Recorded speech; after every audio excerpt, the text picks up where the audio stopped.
2000 సంవత్సరాల్లో భారతదేశానికి యేసు ప్రభుల వారు రాలేదు. ఆయన శిష్యుడైన తోమా వచ్చాడు. తోమతోని మాకు పని లేదండి, తోమతోని పని లేదు. గూగుల్ సెర్చ్ సరే, ఎప్పుడో 2000 సంవత్సరాల క్రితం వచ్చినాడు. నా మాట మీరు జాన్ గారు, నేను ఒకటి సూటిగా అడిగాను, భారతదేశంలో క్రిస్టియానిటీకి ఏం చరిత్ర ఉంది? ప్రామాణికంగా చెప్పడానికి మీకు రాజులు ఉన్నారా, రాజ్యాలు ఉన్నాయా, ఎంపైరర్స్ ఉన్నారా? లేదు వేటిష్ కాలం కంటే ముందు మేము ఇక్కడ పుట్టున్నాం? లేదు, ఇంకా సూటిగా చెప్తా మీకు, నాకు ఈ చరిత్ర ఉంది, నేను దీనికోసం పోరాడుతున్నా అని చెప్పండి. బైబుల్ ఉంది, భగవద్గీత ఉంది, వేదాలు ఉన్నాయి, అన్నీ ఉన్నాయి. ఇవన్నీ పక్కన పెట్టి మీరు పుట్టి 30-40 సంవత్సరాలు కావస్తుంది. మీరు చదివినటువంటి చరిత్ర 2000 సంవత్సరాలది అని అంటారు. అవును. భారతదేశంలో క్రిస్టియానిటీకి ఉన్నటువంటి బేస్ ఏంటి? క్రీస్తు శకం 52లో the very first disciple, direct disciple of Jesus Christ, apostle Thomas, he came to India. 52కి ముందు లేడా? 52కి ముందు ఆయన ఎక్కడ ఉన్నాడు? ఆయన యెరూషలేములో ఉన్నాడు కదా. అవును. అప్పుడు ఎక్కడుంది మరి మీ మతం? ఎక్కడుంది? 52 సెంచరీ తర్వాత ముందు, 1వ సెంచరీలో, 2వ సెంచరీలో. ఇది మతం కాదు. అయ్యో, మతం కాదు. సరే, మతం కాదు. మీకు సంబంధించినటువంటి ఆధారాలు ఈ భారతదేశంలో ఏమున్నాయి? సూటిగా చెప్పండి. పోనీ, అంతకుముందు యూదులు ఉన్నారు కదా ఇక్కడ. ఓకే, యూదులు ఉన్నారు. ఈ రోజు యూదులకు, క్రిస్టియన్లకు, ముస్లింలకు పడట్లేదు. అదే ఇజ్రాయెల్ గొడవ. వాళ్ళకు పడుతుందా పడట్లేదు క్వశ్చన్ కాదు ఇక్కడ. ఇక్కడ యూదులు ఉన్నారు కాబట్టి ఆ యూదుల దగ్గరికి థామస్ వచ్చాడు. అంటే ఈ యూదామతం కొనసాగింపే క్రిస్టియానిటీ. అంటే థామస్ కంటే ముందు యూదులు ఉన్నారు ఇక్కడ. అక్కడ బాబిలోనియన్ వార్ జరిగినప్పుడు కానీ, అషూరియన్స్ కానీ, ఈ టైంలో ఎప్పుడైతే యూదుల మీద దాడి జరిగిందో వాళ్ళు చెదిరిపోయారు. డయాస్పోరా అంటారు దీన్ని. కాబట్టి అంతకుముందు నుంచే నిజదేవుని గురించినటువంటి ఆనవాళ్ళు భారతదేశంలో ఉన్న యూదుల రూపంలో ఇప్పటికీ యూదులు ఉన్నారు. ఆ యూదుల దగ్గరికి యూదుడైనటువంటి తోమా వచ్చాడు. కాబట్టి యూదామతం కొనసాగింపు క్రిస్టియానిటీ. మూలాలు ఏంటంటే యూదులు ఉన్నారు కదా, యూదుల దగ్గరికి కదా థామస్ వచ్చింది. కాబట్టి భారతదేశంలో ఎప్పటి నుంచో నిజదేవుని గురించి అక్కడ నుంచి 2024 వరకు మేము ఉన్నటువంటి దాఖలాలు ఇవి అని చెప్పండి. అప్పటి నుంచి సువార్త ప్రకటించబడుతూ ఉంది. ఎవరికి చెప్తా ఉన్నారు? చెట్లకు పుట్లకు చెప్తా ఉన్నారా? చెట్ల పుట్ల చెప్తారు. నన్ను ఎందుకు ఇంటర్వ్యూ చేస్తారు మీరు? ఎవరికి చెప్తున్నారు? మణికంఠ స్వామి చెప్పినటువంటి వారు ఎవరిని మతం మార్చారు మీరు అప్పుడు భారతదేశంలో? క్రీస్తు శకం 52 నుంచి అపోస్తలుడైన తోమా సువార్త చెప్పాడు. చెప్పాడు ఎవరికి? అక్కడ ఉన్నటువంటి యూదులకు కానీ, ఆ రోజు బ్రాహ్మిన్స్ కానీ, ఆ హిందూస్ కానీ చెప్పాడు. వాళ్ళు నమ్మారు, వాళ్ళు ఇంకొకరు చెప్పారు. అక్కడి నుంచి సువార్త అనేది ప్రారంభమైంది. ఇప్పుడు నా దాకా వచ్చింది, మీ దాకా వచ్చింది, ప్రపంచం అంతా తిరుగుతుంది సువార్త. మౌర్యులు ఈ దేశంలో పాలించినటువంటి ఏ సంవత్సరం ఐడియా ఉందండి? ఎవరు మౌర్యులు? ఐడియా లేదండి. చంద్రగుప్త మౌర్యుడు ఎగ్జాక్ట్ డేట్ ఈ దేశాన్ని పాలించాడు. ఎగ్జాక్ట్ డేట్ ఎన్ని వేల సంవత్సరాల క్రితం? దానికి దీనికి సంబంధం ఏంటి? 5000 సంవత్సరాల క్రితం. దానికి దీనికి సంబంధం ఏంటి? అప్పుడు హిందూ సమాజం ఉందన్న. ఇప్పటికీ ఉంది హిందూ సమాజం కదా, ఇప్పటికీ ఉంది. ఒక ప్రామాణికంగా నేను 5000 సంవత్సరాల నాటి కాలాన్ని చెప్పుకుంటూ వస్తా. ఓకే, చంద్రగుప్తుడు మౌర్య తర్వాత వాళ్ళ కొడుకు, ఆ తర్వాత అశోకుడు, ఆ తర్వాత ఈ ప్రామాణికంగా అనేది 5000 సంవత్సరాల క్రితం చెప్తా. మీరు దేవుడి యొక్క ప్రామాణికంగానే జస్ట్ 2000 years బ్యాక్ చెప్తున్నారు. మళ్ళీ ఆది కాండంకి వెళ్ళి భూమిని సృష్టించారు అని చెప్తున్నారు. మీకు నేను చెప్పింది అర్థం కాలేదన్నా. యూదామతం యొక్క కొనసాగింపు క్రిస్టియానిటీ అని చెప్తున్నా. యూదామతం ఎక్కడిది? ఆదికాండం 12వ అధ్యాయం నుంచి అబ్రహాం పిల్లలు వాళ్ళంతానే. అంతకంటే ముందు ఆదికాండం 1వ అధ్యాయం నుంచి దేవుడు చేశాడు వారందరినీ. అంటే డైరెక్ట్ దేవుని దగ్గరికి లింక్ ఉందని చెప్తున్నా నేను. ఇది రిలీజన్ కాదని చెప్తున్నా. పోనీ, నేను ఇంకో విషయం చెప్తాను మీకు. కోనార్క్ అనే ఆలయం 10,000 సంవత్సరాల లాంటిది. ఓకే, 10,000 సంవత్సరాల నాటిది. ఓకే. లేదు, తిరుమల దేవస్థానం ఏదైతే ఉందో ఒక 3,000 సంవత్సరాల నాటిది. కానీ మీకు దేవాలయాలు అంటే చర్చిలు ఈ భారతదేశంలో ఎక్కడ ఇతిహాసం ఉంది? మా ఆలయం ఇగో ఇంత పురాతనమైంది. ఇప్పుడు చర్చిలు ఉన్నాయి కదా, కల్వరి టెంపుల్ ఉంది కదా. అది టెంపుల్ కాదులేండి, అది టెంపుల్. యాక్చువల్ అది టెంపుల్. కల్వరి టెంపుల్ ఉంది కదా. టెంపుల్ జీసస్ కాల్స్ మినిస్ట్రీ అని చెప్పేసి తమిళనాడులో ఆయన పెద్ద ఆయన పాల్ దినకరన్ నడిపిస్తున్నాడు. అది కూడా నమ్ముతారు కదా. అంటే కొన్ని ప్రాంతం ఉంది అని నమ్ముతారు. అసలు నమ్మను, అది క్రిస్టియానిటీ అని నమ్మను నేను. దాంట్లో విభేదిస్తారా? క్రిస్టియన్లో కూడా దొంగలు ఉన్నారా? ఎక్కడ నిజం ఉంటుంది అక్కడ నకిలీ కూడా ఉంటుంది అన్న. ఎక్కడ నిజం ఉంటుంది అక్కడ నకిలీ కూడా ఉంటుంది. మీకు దేవాలయాలు పురాతనమైనవి చెప్పడానికి ఏమన్నా? క్రిస్టియానిటీకి దేవాలయాలు లేవు. క్రిస్టియానిటీకి దేవాలయాలు లేవు. ఇప్పుడు ఇజ్రాయెల్లో జరుగుతున్న గొడవలు దేని గురించి? ఆ భూభాగం గురించి. భూభాగం గురించా? జెరూసలేం గురించి కాదు, భూభాగం గురించి. జెరూసలేం అనేది ఏంటి? టెంపులా లేకపోతే మసీదా ఏంటి? ఒకప్పుడే సాల్మన్ ప్రార్థన చేసుకునేటువంటి సాల్మన్ టెంపుల్, జూయిష్ టెంపుల్. అది తర్వాత కాలంలో ముస్లిమ్స్ దాన్ని ఆక్యుపై చేసి అక్కడ మసీద్ కట్టారు. అంతకుముందు ఎవరు? ఫస్ట్ జెరూసలేం కట్టింది జూయిష్ టెంపుల్. Jewish temple. ఎవరు వాళ్ళు జూయిష్లు అంటే? అబ్రహాం పిల్లలు, యాకోబు పిల్లలు. క్రిస్టియన్ వాళ్ళు. ఆ యూదామతం కొనసాగింపే క్రిస్టియానిటీ. Okay okay. సో వాళ్ళు క్రిస్టియానిటీ కదా. క్రిస్టియన్స్ కదా, యూదులు. యూదుల నుంచి వచ్చిన వాళ్ళు క్రిస్టియన్సా? అవును, యూదు కొనసాగింపు క్రిస్టియానిటీ కదా. అవును. జెరూసలేం కట్టింది ఎవరు? సాలొమోన్. ఆ టెంపుల్ ని సోలమన్ ఆయన ఏ సంతతికి చెందినవాడు? క్రిస్టియానిటీకి చెందినవాడే కదా. కాదు, యూదుడు. యూదుడికి, క్రిస్టియన్ కి, ముస్లిం కి పడట్లేదు అన్న. యోధా మతం అన్నది బేస్మెంట్ అన్న, క్రిస్టియానిటీ భవనం అన్న. నేనేమంటానంటే ఇజ్రాయెల్లో ఇప్పుడు యుద్ధ మేఘాలు కమ్ముతా ఉన్నాయి. అవును. ఫలిస్తీన్లు మాత్రం గొడవలు పడతా ఉన్నారు. అవును. వీళ్ళు గాజా మీదకి వేస్తా ఉన్నారు బాంబులు. అవును. ఇక్కడ భూభాగం గురించి ఒక గొడవ అయితే అవును. ప్రధానమైన గొడవ దేని గురించి? ఇజ్రాయెల్ యుద్ధం చేస్తుంది అరేబియన్స్ తో గానీ, ముస్లిమ్స్ కమ్యూనిటీ సోదరులతో గానీ. ఎందుకు యుద్ధం చేస్తుంది ఇజ్రాయెల్? ఆ భూభాగం గురించి అన్నది నాకు తెలిసిన ఇన్ఫర్మేషను. ఆ సోలమన్ టెంపుల్ని వాళ్ళు డెస్ట్రాయ్ చేసి అక్కడ మసీద్ ఎప్పుడైతే కట్టారో మరలా దాన్ని ఆక్యుపై చేసుకోవడానికి వాళ్ళు పోరాడుతున్నారు. ఇప్పుడు మీరు చెప్పింది ఏంటి? యేసు ప్రభుల వారికి ఒక మందిరం అనేది ఉండదు అన్నారు. అది యేసుప్రభు మందిరం కాదన్నా, Jewish temple is different church కాదు అది. క్రిస్టియన్ సోదరులంతా కూడా ఇజ్రాయెల్కి ఎందుకు వెళ్తా ఉన్నారు? ఇట్ ఈస్ హిస్టారికల్ ప్లేస్ అన్న. ఏముంది అక్కడ? ఏముంది? బైబిల్ సంబంధించినటువంటి ఆనవాళ్ళు ఉన్నాయి అక్కడ. మందిరం లేదు. మందిరం మీరు చెప్పారు కదా లేదని. యేసు ప్రభుల వాళ్ళకి మందిరం లేదు. యేసుప్రభు మందిరం కట్టలేదన్నా. ఇజ్రాయెల్ ప్రెసిడెంట్ కి చెప్పండి. అయ్యో మీరు గూగుల్ సెర్చ్ చేయండి, యేసుప్రభు అడగండి, wear is the temple of Christian అడగండి. సోలమన్ టెంపుల్ లేదు, జీసస్ క్రైస్ట్ టెంపుల్ ఎక్కడ ఉందని జస్ట్ గూగుల్ లేదన్నా. అయ్యో ఉందన్నా. అన్న గూగుల్ తెలియని విషయం క్రిస్టియానిటీ గురించి నాకు తెలుసు, బైబిల్లో ఉన్నది. అర్థమవుతుంది. యేసు ప్రభు ఏ టెంపుల్ కట్టలేదు, యేసు ప్రభు ఏ టెంపుల్ కట్టలేదు, అది సోలమన్ టెంపుల్. అది సరే, బోధన ఎక్కడి నుంచి బోధించేవాడు? ఎక్కడి నుంచి బోధించేవాడు? యోధా మతంలో ఉన్నటువంటి ధర్మశాస్త్రం, ఈ బైబిల్ ఉంది కదా, పాత నిబంధన అంటారు దాన్ని. ఆ పాత నిబంధన నెరవేర్పు నేనే. మీకు కొద్దిగా ఇబ్బందికరంగా ఉందేమో చదవడానికి. I will study it for you. Okay, wait చేస్తాను, మీరు చదవండి, నాకు ఇబ్బంది ఏం లేదు. Where is the temple for Lord Jesus? ఇప్పుడు మీరు చదవండి. చదవండి, ఏముంది అక్కడ చదవండి ప్లీజ్. ఇది మీరు చదవాలి, నేను సెర్చ్ చేశాను. The temple of Jesus was located in Jerusalem on temple mount. Okay, దాని కింద మీరు షో మోర్ అని కొడితే వస్తుంది. నేను చదువుతున్నాను. The temple was built on Mount Moriah by Solomon. మీరు చెప్పిందే కదా. మీరు ఏమంటున్నారు? వినండి, టెంపుల్ అంటే ఏంటి? అన్న నేను చెప్తానన్న, వస్తానన్న. రైట్. Okay, by Solomon. నేను ఎంతవరకు చెప్పాను? సాలమన్ టెంపుల్ అని చెప్పాను. And expanded by King Herod around 20 BC. The second temple was constructed during the time of Jesus. Jesus కి విరుద్ధుడా కాదా? ఎవరు? హేరోదు. బద్ధ శత్రు కదా.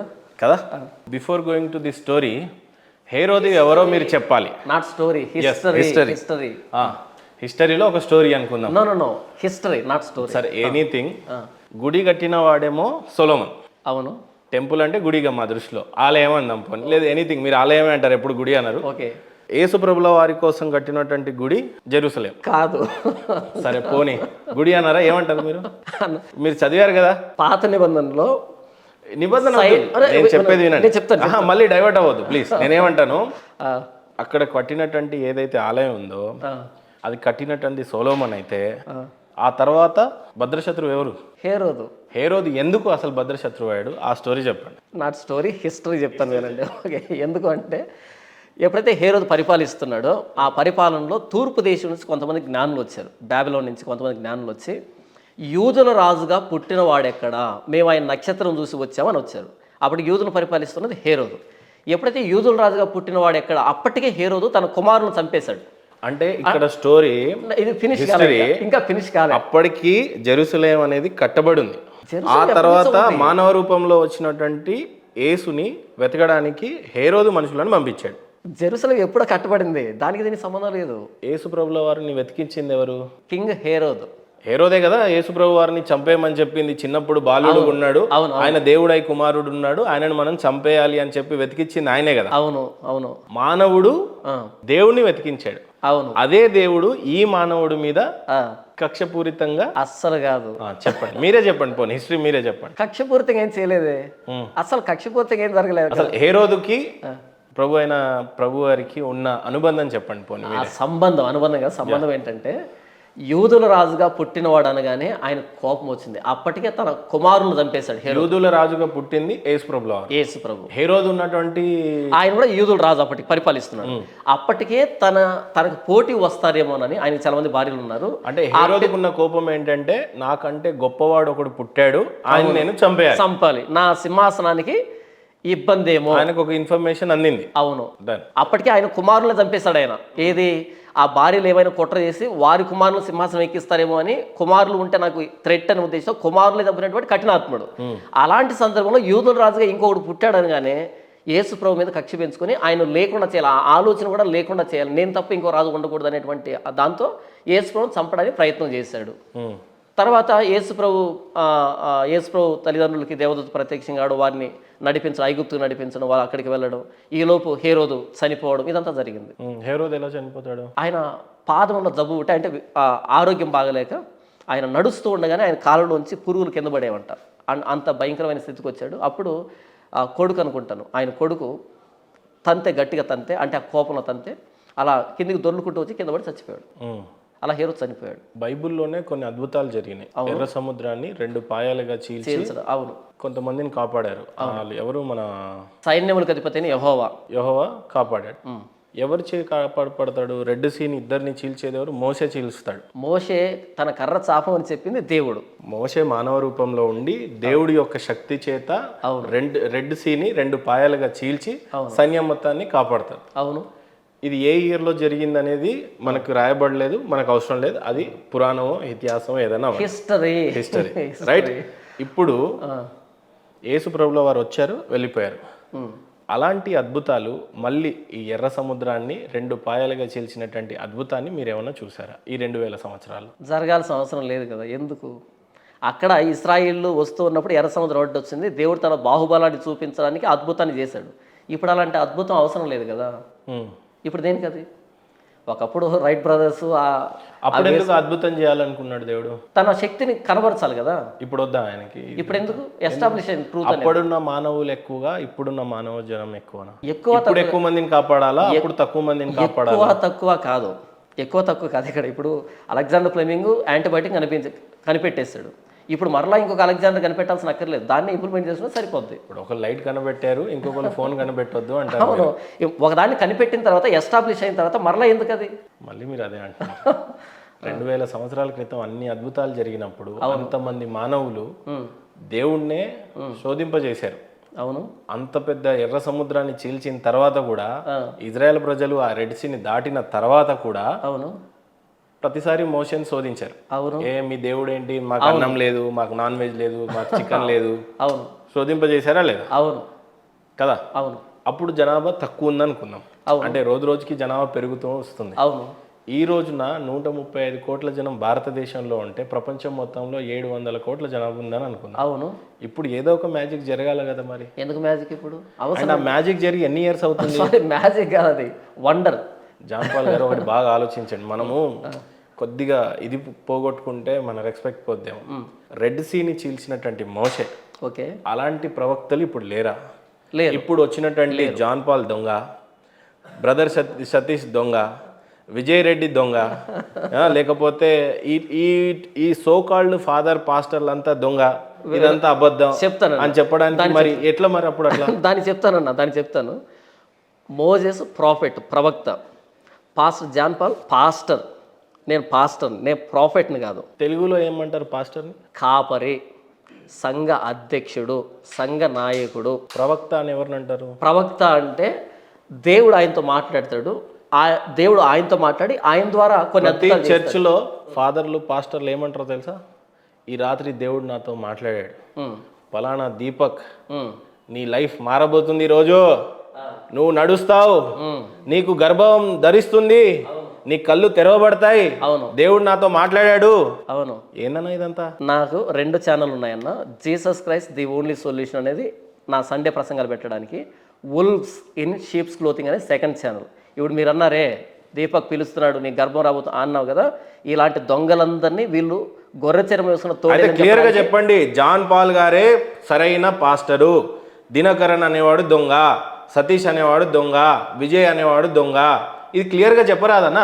నేను అదే చెప్తున్నాను నా. వుల్వ్స్ ఇన్ షీప్స్ క్లోతింగ్ అని ఛానల్ పెట్టి, వుల్వ్స్ ఇన్ షీప్స్ క్లోతింగ్ అంటే గొర్రె చర్మం వేసుకున్న తోడేళ్ళు అని ఆ ఛానల్ పెట్టి, ఆ ఛానల్లో వీడియోలు పెడుతున్నా, అంటే విత్ ఫోటోలతో వీడియోలతో పెడుతున్నా. జాన్ పాల్ గారు వంటి తక్షణ కర్తవ్యం ఏంటంటే, ఫస్ట్ హిందువులను మార్చడం కాదు, హిందువుల నుంచి మారవబడ్డ క్రిస్టియన్స్ ఉంటారు కదా, వాళ్ళని మార్చాలి మీరు ఫస్ట్. నేను అదే చేస్తున్నాను. పాల్ దినకరన్ చేసిన ప్రసంగాలు, బ్రదర్ సతీష్ గానీ, అవును, లేకపోతే బ్రదర్ అనిల్ గానీ, వీళ్ళ నుండి రక్షించాలా మీరు?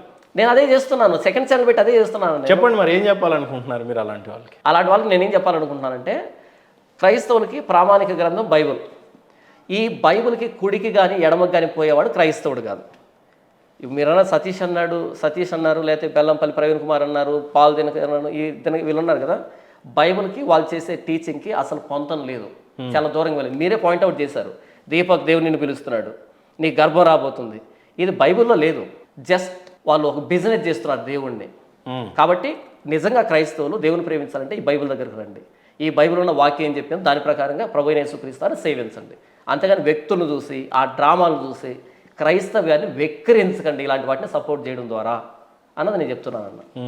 దీనికోసం నేను పాటుపడుతున్నాను. 2 ఛానల్ పెట్టి ఏది వాక్యం అని చెప్తున్నాను ఒక ఛానల్లో, ఇంకో ఛానల్ పెట్టి వాక్యాన్ని ఎలా వక్రీకరిస్తున్నారో, భక్తిని ఎలా బిజినెస్ చేస్తారో, యేసుప్రభుని ఎలా అవమానిస్తున్నారో క్రైస్తవుల పేరుతో, క్రైస్తవ నాయకుల పేరుతో అన్నది సెకండ్ ఛానల్లో చెప్తున్నాను. నా వంతు పాస్టర్ విజయ్ ప్రసాద్ రెడ్డి గారికి పడుతుందా అండి? అస్సలు పడదన్న. కారణం ఎందుకు విభేదించారు మీరు? ఎందుకు విభేదించారంటే బైబిల్లో ఉన్నటువంటి సత్యాన్ని సత్యంగా ప్రకటించకుండా వ్యక్తుల దయను సంపాదించుకోవడానికి, ఫేవరెట్ అంటే ఫ్యాన్స్ని సంపాదించుకోవడానికి వాక్యాన్ని వక్రీకరిస్తున్నాడు. రీసెంట్గా ఏదో ఛానల్కి వెళ్ళి, క్రాంతి గారి ఛానల్లోకి వెళ్ళి అక్కడ ఒక క్రైస్తవుడు అనుకోనటువంటి ఒక నినాదాన్ని చేయడం ద్వారా క్రైస్తవ్యాన్ని అవమానపాలు చేశాడు.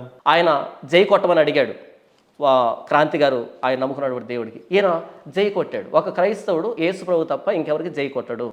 అలా ఏంటంటే ఇలాంటి ఒక భావాన్ని తీసుకొని వస్తున్నాడు. అది తప్పు, బైబిల్ దాన్ని సమర్థించదు. కనుక ఇలాంటి వ్యక్తుల మీద ప్రధానంగా విజయ్ ప్రసాద్ రెడ్డి గారిని మీరు చాలాసార్లు, చాలా చోట్లలో, చాలా సందర్భాలలో ఎక్కువగా అపోజ్ చేశారు. అవును. కారణం ఏంటి? అసలైన ది లూకి లేదా ఏంటి? అదే ఆయన చేస్తున్న బోధ కానీ ఆయన ఏ రకమైన బోధనలు చేశారని అంటే ఒకటని కాదు కదా. నేను ఆ వీడియోలో తెలియదు, అంతో ఇంతో విజయ్ ప్రసాద్ రెడ్డి గారు నాకు ఇష్టం అనిపిస్తాడు. ఎందుకంటే చాలా విషయాలలో మోటివేషన్ పాయింట్ ఆఫ్ వ్యూలో యంగ్స్టర్స్ కి అవన్నీ. బైబిల్లో మోటివేషన్ లేదు, బైబిల్లో మోటివేషన్ లేదు. ఈ మోటివేషన్ అన్నది బైబిల్కి అగెయిన్స్ట్. నా మాట మిమ్మల్ని కనుక బలపరిచి మీరున్న బాధ నుంచి బయటకు తీసుకొని వస్తే ఇక మీకు దేవుడు అక్కర్లేదు.